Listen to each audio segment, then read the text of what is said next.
Olá, sejam todos muito bem-vindos novamente. Esse é o nosso quarto módulo do nosso curso de Linguagem, Comunicação e Redação Jurídica, tá?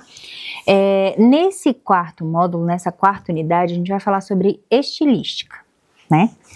E sim, é interessante a gente saber esses termos, tá? É interessante a gente compreender essas ideias, porque não que nesse curso eu vá pegar na sua mão e te ensinar a escrever uma peça jurídica, mas todo esse contexto que eu estou te dando aqui, você vai se lembrar na hora de você escrever a sua peça, tá? Bom, a estilística nada mais é do que o estudo do estilo da linguagem, tá? O estilo de cada pessoa na linguagem. E assim, não se engane, todo mundo tem o seu estilo, tá? Todo mundo. Então, assim, a gente pode até imitar um estilo alheio de escrita, mas cada pessoa vai ter o seu, não tem jeito. Você já tentou, por exemplo, acho que quando a gente está no ensino básico, tem alguns professores que fazem essa ideia de você tentar escrever um texto escrito por várias pessoas. Por exemplo, uma pessoa começa e escreve 2 frases, aí você pega e passa a folha para o lado. E aí a próxima pessoa que pega escreve mais 2, 3 frases. E aí você passa aquele texto. E aí outra pessoa continua escrevendo aquele texto, aí passa. Aí outra pessoa escreve aquele... Quando você vai ler esse texto, ele soa estranho. Porque são tantas formas de escrever diferentes que você percebe que aquele texto não tá legal, né? Você pode até ter um texto coerente, entre aspas, você pode ter um texto em que as palavras fazem sentido, em que a junção das informações fazem sentido, mas tem alguma coisa que você fica assim, tá esquisito, não sei. Assim como... por exemplo, quando você pede lá pro ChatGPT escrever umas paradas para você. Qual é o problema dos chats, das inteligências artificiais atualmente? Elas têm uma certa dificuldade em fazer a conexão e de ter uma estilística, tá? Você, ao invés, né, como o texto que a gente produz, né, no nosso ensino básico, que é um texto escrito com muitas estilísticas, com muitos estilos diferentes, o texto da inteligência artificial é um texto sem estilística básica, né, uma língua padrão e tal, mas você acaba não vendo o estilo dessa escrita, então também te causa estranheza, tá? Então, assim, acaba que a estilística, ela existe sempre em toda a escrita, todo mundo que escreve qualquer coisa tem, a estilística está no meio, né, mas você não presta atenção nela para fins de estudo, e é isso que a gente quer barrar aqui, né, esse pensamento que a gente quer barrar aqui hoje. É importante, sim, pensar na estilística da sua escrita, tá? Do seu trabalho. Então, olha só, você percebe uma diferença, como eu falei, né, na aula passada, uma diferença muito grande de estilística de um advogado, por exemplo, que já tem 20 anos de profissão e que buscou se aperfeiçoar na terminologia jurídica, tá? Daquele advogado, por exemplo, que nunca buscou essa ideia de estudar esses termos, tá? Quando você faz isso, você percebe que a estilística, ela muda. Depois de um tempo estudando terminologia jurídica, você consegue, você cria uma forma, um estilo de escrita que, como eu disse, né, sobe o nível, e aí você consegue alcançar ali uma linguagem que é precisa, que é eficaz, que é organizada para chegar no objetivo que é você pedir alguma coisa para um juiz, por exemplo, tá? E você percebe também que a estilística, por exemplo, do advogado é uma, a do promotor é outra, a do juiz é outra, todo mundo que atuar no processo vai ter uma estilística diferente. E tudo bem, porque todas as pessoas têm uma estilística diferente. Entretanto, você vai depender muito do contexto e da forma como a pessoa apresenta aquele argumento ali, para você compreender o que ela está querendo dizer, tá? Uma coisa é clara, nós não podemos escrever como nós pensamos, como nós falamos, tá? Porque o nosso pensamento ele é muito mais rápido, a nossa fala ela é muito mais rápida do que a nossa escrita. E aí talvez também seja por esse motivo que a gente tem tanta dificuldade em escrever hoje, porque a nossa mente vai muito mais rápido, vai muito em várias ideias ao mesmo tempo, enquanto você está tentando colocar aquelas palavras no papel. Então, fazer esse movimento aos poucos, né? Você tem que ir treinando, querendo ou não. O advogado, o promotor, enfim, qualquer pessoa que trabalhe no meio jurídico vai ler muito, vai escrever muito, não vai ter como fugir. O que vai mudar uma pessoa da outra? O quanto ela se especializa no tipo de escrita dela, na estilística dela, tá?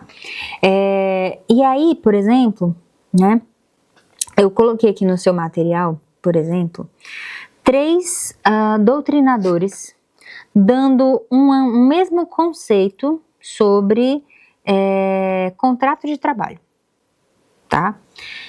O primeiro é um textão, eu não vou nem ler aqui, porque é um textão, você vai ver no seu material ali. É um texto gigantesco em que ele fala que o legislador definiu o contrato de trabalho como a relação de emprego, que para entender a relação de emprego você tem que entender que é um é um vínculo que se estabelece entre as partes, resultante do acordo de vontade entre elas, ele destrincha várias coisas dentro dessa ideia, dessa definição aqui de contrato de trabalho. O segundo, né, o Manos, ele é muito direto, simples e direto. Ele fala: o legislador, no 442, afirma o contrato individual de trabalho é o acordo tácito ou expresso correspondente à relação de emprego. Ponto. Mas a relação de emprego é entre o empregado e a sua natureza, o patrão empregado e a sua natureza. Mais pra frente ele vai falar dos requisitos, mas assim, a definição, ele foi simples, rápido e fácil, tá? No que ele fala aqui. E ainda tem um terceiro, que eu coloquei aqui também, que faz, né, a mesma ideia aqui, que diz que o contrato é uma fonte de obrigação, gerando em consequências direitos. Então assim, cada um está definindo a mesma coisa, contrato de trabalho. Mas cada um deles faz isso de uma forma diferente. Inclusive, o primeiro, que é o Gonzalez, ele usa ênclise, próclise, mesóclise, todos os possíveis rebuscamentos da língua portuguesa no texto, sabe? Ok, você vai entender? Você vai ter que ler um pouco mais, você vai, né? O texto dele é um tanto mais rebuscado, é para um outro objetivo, né? E aí você vai percebendo que é a estilística, é a pessoa, como a pessoa gosta de escrever, como a pessoa tem. E aí uma coisa que eu quero deixar muito claro: não existe hierarquia dentro da estilística, tá? Cada pessoa escreve do seu jeito, melhor ou pior, não dá para saber.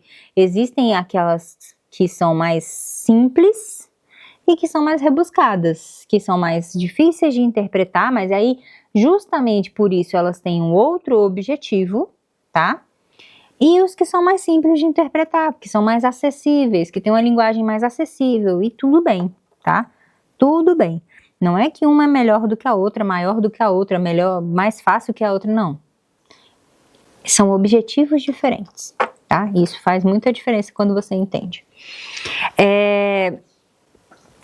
E aí, assim, toda vez que você vai fazer essa criação ali de definição de alguma coisa, né, que você vai elaborar um conceito, você passa por um processo mental, assim, num período de tempo muito rápido, que né, na verdade, assim, a ideia do paradigma e do sintagma. Como assim? Toda vez que eu preciso definir alguma coisa, então se você me pergunta, o que é isso? Né? O que é isso aqui? Eu tenho que ir lá na minha cachola, na minha mente, e fazer um processo de referente né? Referência ou significante e significado. O que é isso? Eu preciso buscar dentro da minha imagem, dentro do que eu conheço dessa imagem aqui, eu sei que isso aqui é um relógio, né? Mas eu ainda, né? E aí para isso, assim, né? Eu escolho o termo, nome disso aqui é um relógio, então isso aqui eu chamo, né, de paradigma. E dentro desse meu paradigma aqui, eu sei que para que ele serve, o que ele faz, qual a definição de relógio, né? É o que eu chamo de sintagma. Então, assim, eu vou criar essa definição como um sintagma. Então, assim, você pode me perguntar, Laís, o que é isso? Aí eu vou lá na minha caixinha de paradigmas e falo, ok, isso aqui é um notebook, é um computador de mesa, tudo mais. Como eu defino isso aqui? Como eu crio a definição disso aqui? Aí agora eu vou na parte do meu sintagma e vou. Um computador de mesa, um computador menor, com uma CPU assim, com um processador assim, blá blá blá. E aí eu vou fazer a definição da forma que eu costumo escrever, com a minha estilística, tá? E aí tá tudo bem também. Agora, o que eu preciso te falar é sobre, ainda sobre essa questão da estilística, é que dentro do nosso processo de escrita, a gente utiliza dois tipos de combinação de frases, tá? A gente utiliza as frases, né, os períodos compostos por coordenação ou períodos compostos por subordinação, tá? Não vou me aprofundar muito nessa aula, porque não é aula de português, relaxa, tá? Não é aula de gramática, relaxa. Só preciso te falar essa ideia aqui para te dar uma noção diferenciada de algumas coisas em relação ao texto jurídico. Todo período de escrita jurídica é composto, tá? Todo período. Todos eles vão ter ali uma característica composta, porque lembra que eu te falei? Se você vai fazer uma petição, por exemplo, você vai fazer uma petição por conta de alguma coisa que aconteceu, em razão de alguma coisa que você precise, e justamente por ter essa conexão de sentido, de motivo, de ideia principal, você vai ter uma composição ali, tá? Você vai ter um período composto. Normalmente, os períodos compostos de escrita jurídica são subordinados, tá? Professora, qual a diferença? Vamos lá. Período composto por coordenação. Você tem duas frases em que essas frases, elas têm sentido completo, sozinhas elas fazem sentido completo, mas mesmo assim você as liga de alguma maneira, para que você possa fazer uma progressão, por exemplo, de ideias, digamos. Eu acordei e bebi água, tá? Eu acordar, ok, é uma ação específica, tem o sentido completo, bonitinho, não sei o quê. Eu bebi água, também é uma ação que tem o sentido completo, que, enfim, tem a sua correlação. Eu não bebi água porque eu acordei, ou eu não acordei porque eu queria beber água, não. Sabe? As duas frases existem separadamente. Eu as uno por uma ideia de que eu acabei de fazer uma coisa e fiz outra. Então eu somo as ideias, tá? Então por isso que a gente diz, né, que esse E é de soma, é uma adição, tá? Ok, isso é um período composto por coordenação. Já um período composto por subordinação, a ideia é que essas duas frases, elas precisam ter uma relação de subordinação entre elas. Por exemplo, eu não saí de casa no fim de semana porque estava chovendo. Bom, se eu separar as duas frases, eu não saí de casa no fim de semana e estava chovendo. Se eu não colocar, se eu disser só essas frases soltas, elas acabam por não fazer sentido sozinhas. Eu preciso conectá-las porque uma é razão da outra existir, tá? Então isso que a gente chama de subordinação. Normalmente a escrita jurídica ela é subordinada, porque, bom, você só está apresentando aquela legislação ali porque alguma coisa aconteceu e você precisa utilizar essa expressão, tá? Então é por essa razão que a gente diz que os períodos da escrita jurídica são subordinados. Então, para que a sua escrita, a sua linguagem jurídica seja mais formalizada, né, mais formal, a sua lógica argumentativa seja mais coerente, prefira, né, utilizar ali conectivos corretos e conectivos de subordinação, ao invés dessa ideia de coordenação, tá? Muito cuidado com isso. Bom, e aí, cuidado também com o tamanho dos períodos, dos parágrafos, né, das frases que a gente escreve. Eu costumo dizer que o máximo de linhas que uma frase, né, ou que um período pode alcançar, já considerando essa ideia de subordinação, tá? Que quando eu penso em subordinação, eu já penso em 2 orações, então 2 orações já é um pouquinho maior. O máximo que um período deve alcançar são 3 linhas corridas, tá? Mais do que isso, o seu período já começa a ficar muito grande e você já vai começar a perder o foco do que você está querendo dizer, e a pessoa já vai começar a perder o foco do que ela tinha que ler. E provavelmente já aconteceu com você, de você começar a ler uma coisa, aí você começou, blá, blá, blá, blá, blá, blá, blá, blá, blá, blá, blá, na 5ª linha tu parou e falou, peraí, volta, não entendi nada. E aí você tem que voltar, porque quando você escreve com um período composto muito grande, a tendência é que você perca as informações rápidas e principais que você precisava dar, tá bom? Bom, por fim a gente vai falar sobre tonalidade emotiva de palavras, tá? E aí, aliás, né, por fim, antes de eu falar da linguagem figurada, a gente vai falar dessa ideia da emotiva, né, da tonalidade emotiva de palavras. Bom, o que significa isso? Toda vez que você escreve, você pode estar escrevendo, mas na sua cabeça você tem um tom. Você escreve com um tom de fala. Esse também é um dos grandes problemas que a gente tem quando a gente tem discussões por mensagem com outras pessoas. Porque quando a gente não está escutando o tom que a pessoa fala com a gente, é mais difícil, por exemplo, entender uma ironia, né? Entender uma pergunta, se ela não tiver indicação de que é uma pergunta, ou enfim, entender o tom que a pessoa está falando com você. No caso da escrita jurídica, a gente tem que tomar muito cuidado com a tonalidade emotiva de palavras. A gente precisa se distanciar o máximo possível de palavras que tragam um significado que a gente não gostaria que as palavras tivessem. Por exemplo, adjetivo, a gente tem que tomar muito cuidado com os adjetivos. Às vezes é melhor utilizar, ao invés de um adjetivo, um substantivo abstrato. Vou te dar um exemplo. A advogada triste compareceu à audiência. Ok. Essa é uma fala, né? Eu estou dizendo que a advogada triste compareceu à audiência. Ok.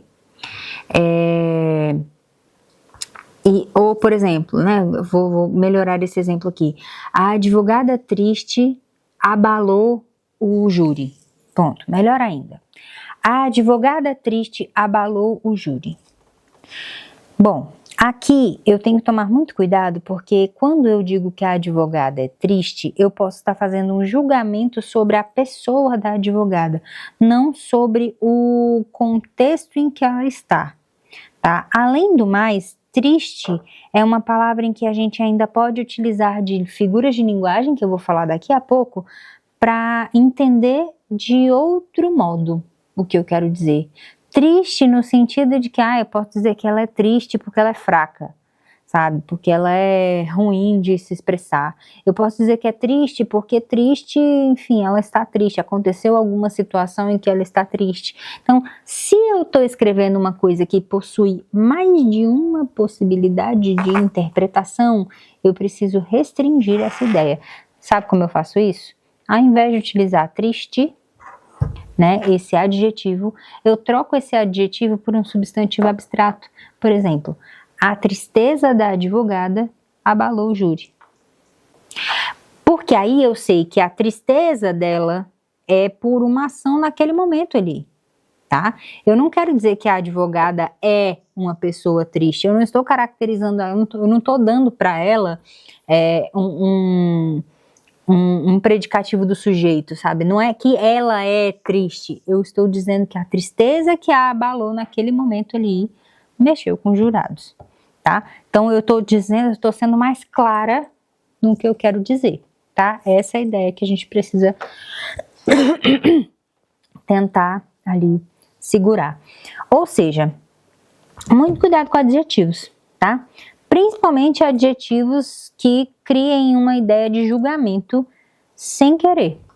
Então, feio, bonito, covarde, corajoso, ativo, devagar, corajoso, qualquer palavra que seja um adjetivo que possa criar uma ideia de julgamento ou que possa abrir uma dupla interpretação no que a gente quer escrever, deve ser evitada, tá bom? E por fim, para a gente terminar agora realmente, a gente vai falar sobre a ideia de linguagem figurada dentro do direito.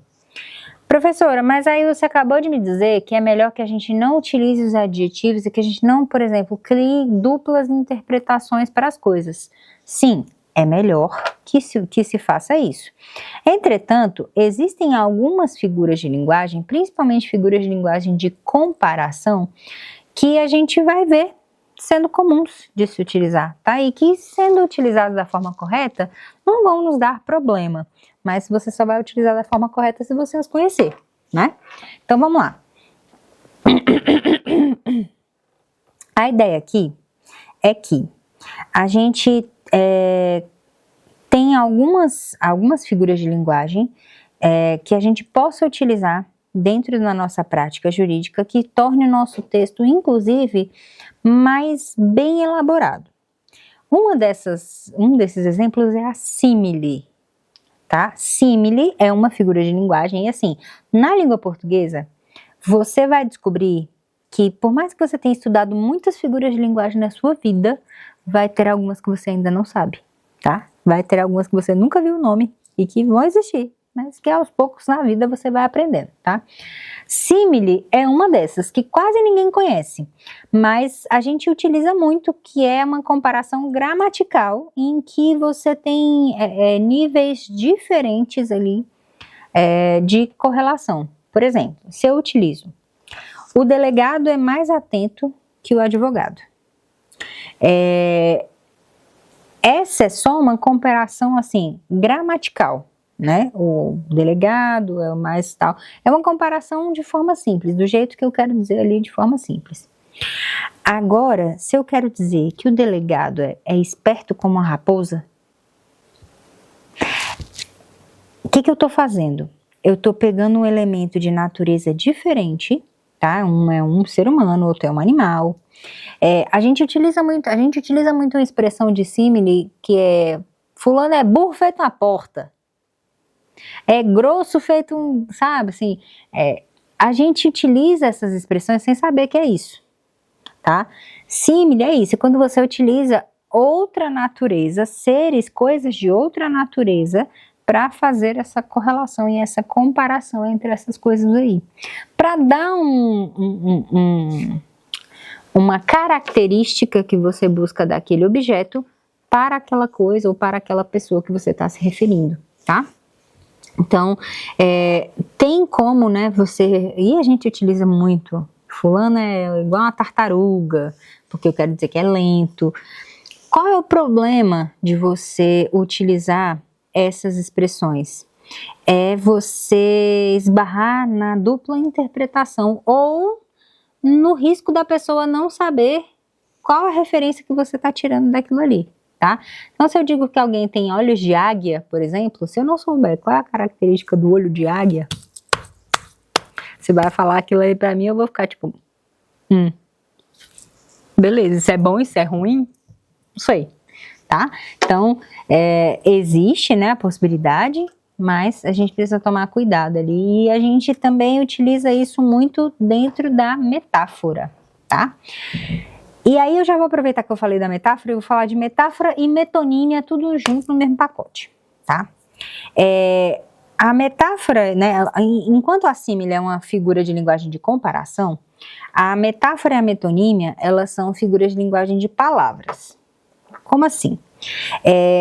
Na metáfora ou na metonímia, você muda a palavra, você troca a palavra por uma outra palavra, tá? Mas mantendo ali a correlação do sentido original do que você queria dizer. Como assim?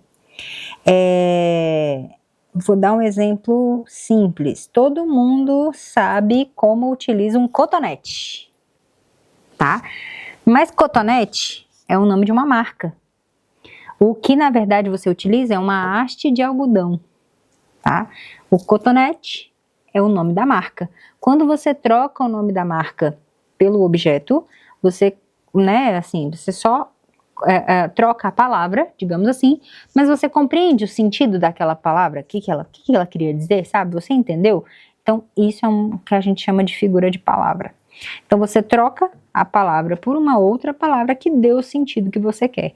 Tanto a metáfora quanto a metonímia são utilizadas para isso, tá?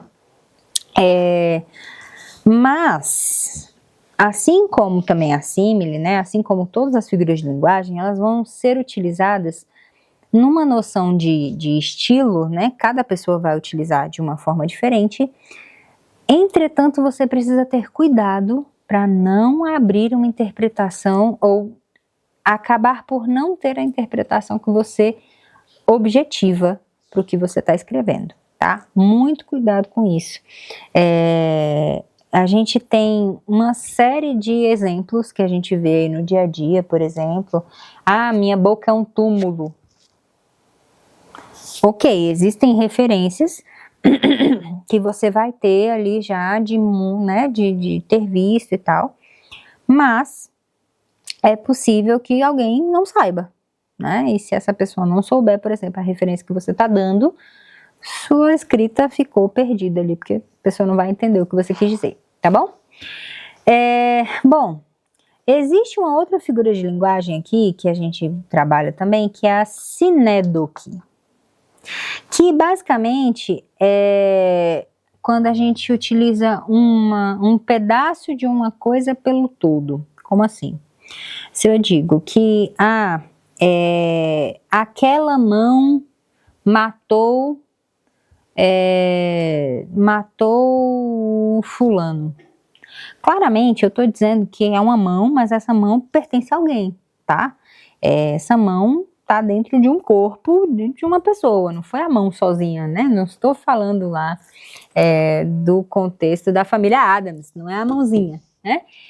Existe uma pessoa que fez isso, mas eu troquei o pessoa por uma mão para escrever, tá?